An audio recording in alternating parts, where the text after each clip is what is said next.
সাহিত্য জগতে নক্ষত্র পতন। প্রয়াত সাহিত্যিক শঙ্কর, তার বয়স হয়েছিল 92 বছর। বেশ কয়েকদিন ধরে বার্ধক্যজনিত অসুস্থতায় ভুগছিলেন তিনি। এই মুহূর্তে আপনারা দেখতে পাচ্ছেন যে হাসপাতালে তিনি ভর্তি ছিলেন, সেখান থেকে তার দেহ বের করে নিয়ে যাওয়া হচ্ছে, তার বাড়িতে তার দেহ নিয়ে যাওয়া হচ্ছে এবং তারপরেই তার শেষকৃত্য সম্পন্ন হবে। সরাসরি আমাদের প্রতিনিধি সন্দীপ সরকার আমাদের সঙ্গে রয়েছেন। সন্দীপ, আমরা দেখতে পাচ্ছি প্রয়াত সাহিত্যিকের দেহ হাসপাতাল থেকে বের করে তার বাড়িতে নিয়ে যাওয়া হচ্ছে এবং এরপরে শেষকৃত্য কিভাবে হবে ঠিক কি জানতে পারছো? দেখো, রীতিমতো শোকস্তব্ধ রাজ্যের সাহিত্য জগৎ এবং তার অগণিত বাঙালি পাঠক। সেই সাহিত্যিক মণিশঙ্কর মুখোপাধ্যায়, তার নিথর দেহ পিয়ালেস হাসপাতাল থেকে বের করা হচ্ছে। এখান থেকে তাকে বাড়িতে নিয়ে যাওয়া হবে, তার বন্ডেল রোডের বাড়িতে। বন্ডেল রোডের বাড়িতে 1-2 ঘন্টা তার দেহ শায়িত থাকবে। তার ভক্ত, গুণমুগ্ধ এবং যারা ঘনিষ্ঠরা রয়েছেন তাদের জন্য।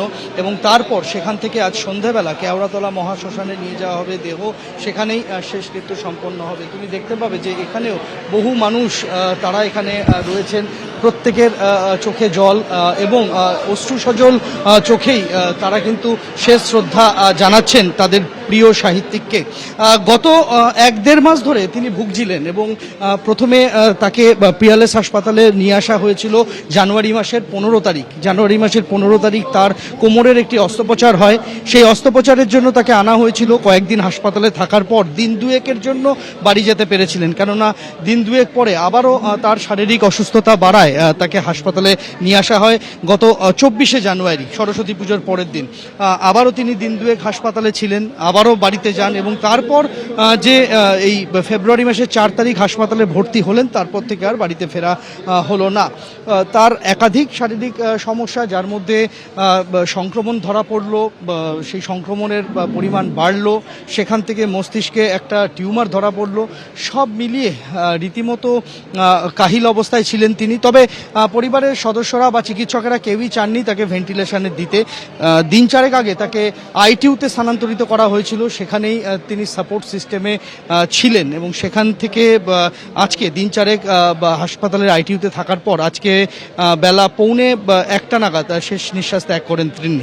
এবং তারপর থেকে এই খবর ছড়িয়ে পড়ার পর বহু তার ভক্ত পাঠক তারা এখানে আসতে থাকেন এবং আজই তাকে কেওড়াতলা মহাশ্মশানে নিয়ে যাওয়া হবে তার দেহ। তার একটা ইচ্ছা ছিল যে তার মৃত্যুর পর তার দেহ যাতে কোনোভাবেই মর্চুয়ারিতে রাখা না হয়, অর্থাৎ তিনি বলেছিলেন যে ঠান্ডা ঘরে যাতে তার দেহ রাখা না হয়। তার 2 কন্যা, এক কন্যা লন্ডনে থাকেন, আরেক কন্যা আমেরিকায় থাকেন। তার বড় মেয়ে তিনি আমেরিকাবাসী, তিনি এখন নেই শহরে। তবে বাবার শেষ ইচ্ছাকে শ্রদ্ধা জানিয়েই কিন্তু তার ছোট মেয়ে এবং পরিবারের অন্যান্যরা তারা আজই তার দেহ শেষকৃত্যের জন্য নিয়ে যাবেন। এখন এই মুহূর্তে পিয়ালেস হাসপাতাল থেকে দেহ নিয়ে রওনা হচ্ছে সব দেহবাহী শকট বালিগঞ্জে বন্ডেল রোডে তার বাড়ির উদ্দেশ্যে। ধন্যবাদ সন্দীপ। কতটা অপদার্থ সরকার হলে, কেন্দ্র হোক বা রাজ্য হোক, কতটা অপদার্থ ইসিআই এবং সিও হলে বলা হচ্ছে জুডিশিয়াল এতে এটা দেখা হবে, করা হবে, দরকার হলে জুডিশিয়াল অফিসিয়ালসকে এঙ্গেজ করা হবে। আমরা সবাই জানি ইলেকশন কমিশন, সিও অফিস, তারপরে স্টেট গভর্নমেন্টের যে স্ট্রাকচার, তার মধ্যে অনেক সময় সেন্ট্রাল গভর্নমেন্টের যে এমপ্লয়িজ তাদেরকে নিয়ে, স্টেট গভর্নমেন্টে নিয়ে এগুলো করায়। নতুন নাকি? কনস্টিটিউশনাল স্কিম অফ থিংসটা শ্যাটার্ড হয়ে যায়, সেপারেশন অফ পাওয়ারটা শ্যাটার্ড হয়ে যায়। রাজ্য সরকার তার ব্যর্থতা মেনে নিক, সিও দপ্তর তার ব্যর্থতা মেনে নিক, ইসিআই তার ব্যর্থতা মেনে নিক। একটা এমনিতে বললে একটা রুটিন কাজ, রেগুলার কাজ, আগেও হয়েছে, এখনও হচ্ছে, কিন্তু সেটা করতে গিয়ে কীরকম পদে পদে একদিকে ট্রমা, অন্যদিকে হোঁচট। গত শুনানিতে গ্রুপ বি অফিসারদের নিয়েও পর্যবেক্ষণ ছিল সুপ্রিম কোর্টের। সেই প্রসঙ্গ আজ সওয়াল জবাবে ফের ওঠে। সুপ্রিম কোর্ট জানতে চায় গ্রুপ বি অফিসারদের কি অবস্থা। জানতে চান সুপ্রিম কোর্টের প্রধান বিচারপতি। রাজ্য 8,500 গ্রুপ বি অফিসার দিয়েছে, জানান রাজ্যের তরফে আইনজীবী কপিল সিব্বল। আধিকারিক বদল নিয়ে যে নির্দেশ দেওয়া হয়েছিল তার কি অবস্থা জানতে চান সুপ্রিম কোর্টের প্রধান বিচারপতি সূর্যকান্ত। আমরা কিছু আধিকারিক বদল করতে চেয়েছিলাম, রাজ্য জানিয়েছে যে তারা বিচার করে দেখছে, বলেছে নির্বাচন কমিশন। আশা করেছিলাম রাজ্য সহযোগিতা করবে, আমরা আশাহত। এসআইআর মামলায় কড়া পর্যবেক্ষণ সুপ্রিম কোর্টের প্রধান বিচারপতি।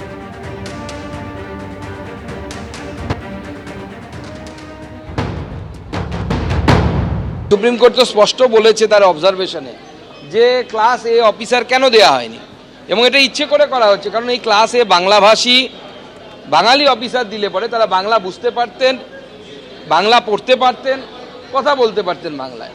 স্বাভাবিকভাবে পুরো বিষয়টি, পুরো যে এসআইআর প্রক্রিয়া অত্যন্ত ভালো হতো। ইচ্ছে করে মমতা বন্দ্যোপাধ্যায় এটা করছে। সেই জন্য দেখুন গুজরাটে আমাদের পরে শুরু হয়ে এসআইআর কমপ্লিট হয়ে গেল, একদম লিস্ট বেরিয়ে গেল, আমাদের এখানে অফিসাররা পাচ্ছে না।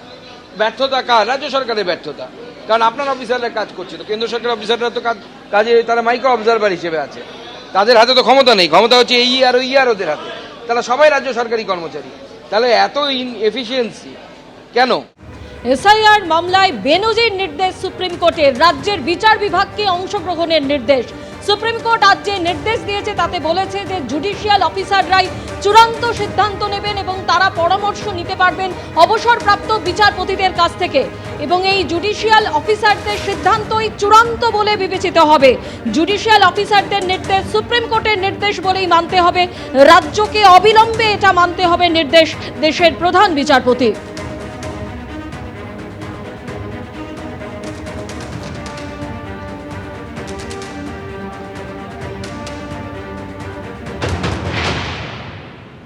ভারতবর্ষের ইলেকটোরাল রিফর্মসের আজকে ইতিহাস তৈরি হলো। এই যে চিফ ইলেকশন কমিশনার ভাবতো তিনি ছাড়া কিছু হবে না, আজকে তা শেষ। Chief justice of Calcutta high court তিনি জুডিশিয়াল অফিসার্স অ্যাপয়েন্ট করবেন ইন দি লেভেল অফ, মানে লেভেলটা হচ্ছে ডিস্ট্রিক্ট জাজ এবং অ্যাডিশনাল ডিস্ট্রিক্ট জাজের লেভেলে, এবং এক্স জুডিশিয়াল অফিসারদেরও অ্যাপয়েন্টমেন্ট করতে পারেন। তারা ডিসাইড করে নেবে যে এই ক্লেমগুলো কারেক্ট কি নট কারেক্ট। অতএব final decision will be taken by the judicial officers, যাদেরকে আজকে সুপ্রিম কোর্টের অর্ডারের মধ্যে দিয়ে দিল। সুপ্রিম কোর্ট কথাও বলেছে যে ভারতবর্ষের সংবিধানের মানুষের অধিকার হচ্ছে সবচেয়ে বড় অধিকার। যত ডকুমেন্ট আছে যেগুলো আপলোড দিয়েছে আপলোডও হয়নি, সেই ডকুমেন্টকেও এক্সামিন করতে হবে। ল অ্যান্ড অর্ডার যা আছে সেই ল অ্যান্ড অর্ডার যাতে মেনটেন হয়, সেই ল অ্যান্ড অর্ডার দেখতে প্রতিটি এসপিকে বলেছে এই যে এক্সারসাইজটা যখন হবে তখন এসপি তার পুলিশ ফোর্স নিয়ে যা যা হেল্প করতে হবে, স্টেট গভর্নমেন্টকে সমস্ত ইনফ্রাস্ট্রাকচার দিতে হবে, যেখানে যেখানে এই এক্সারসাইজগুলো হবে সেখানে সেই এক্সারসাইজ। এত হইচই হচ্ছে কেন? ডিজিকে যে নির্দেশ দিয়েছিলাম সেটার কি হলো? এসআইআর মামলায় প্রশ্ন সুপ্রিম কোর্টের প্রধান বিচারপতির। হলফনামা দাখিল হয়েছে, জানান কপিল সিব্বল। প্রকাশ্যে হুমকি দেওয়া হচ্ছে, পুলিশ কোনো পদক্ষেপ করছে না। সুপ্রিম কোর্টে অভিযোগ নির্বাচন কমিশনের। দুর্ভাগ্যজনকভাবে নির্বাচনের আগে এই ধরনের দায়িত্বজ্ঞানহীন মন্তব্য করা হয়। এসআইআর মামলায় কড়া পর্যবেক্ষণ সুপ্রিম কোর্টের প্রধান বিচারপতির। ডিজি যদি পদক্ষেপ না করেন তাহলে কিন্তু কড়া পদক্ষেপ, প্রধান বিচারপতি বলেন। কমিশনের প্রত্যেকটি অভিযোগ গুরুত্ব দিয়ে দেখেছেন ডিজি, এমনই জানান আদালতে দাঁড়িয়ে কপিল সিব্বল।